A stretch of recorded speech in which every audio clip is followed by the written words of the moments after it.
ট্রান্সফরমেশনের ক্ষেত্রে অ্যাফার্মেটিভ থেকে নেগেটিভে রূপান্তরের প্রথম রুলটি হচ্ছে, সেন্টেন্সে যদি অনলি থাকে এবং সে অনলি দ্বারা যদি ব্যক্তি, গড বা স্রষ্টাকে বোঝায় তাহলে নান বাট, অনলি দ্বারা যদি বস্তুকে বোঝায় তাহলে নাথিং বাট, এবং কোনো সংখ্যাকে বোঝালে নট মোর দেন অথবা নট লেস দেন ব্যবহৃত হবে।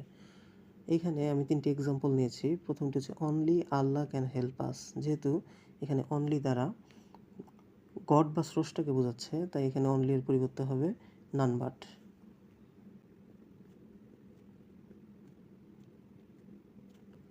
Only Allah can help us মানে শুধুমাত্র আল্লাহই আমাদের হেল্প করতে পারেন।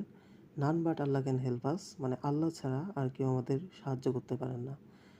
সেকেন্ড এক্সাম্পলটি হচ্ছে I need only a computer.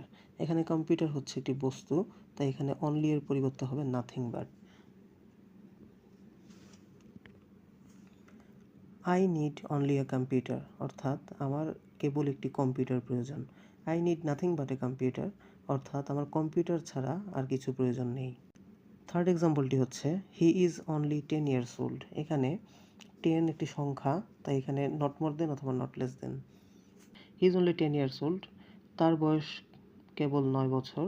He is not more than 10 years old, সে 10 বছরের বেশি নয়। Not less than 10 years old, সে 10 বছরের কম নয়।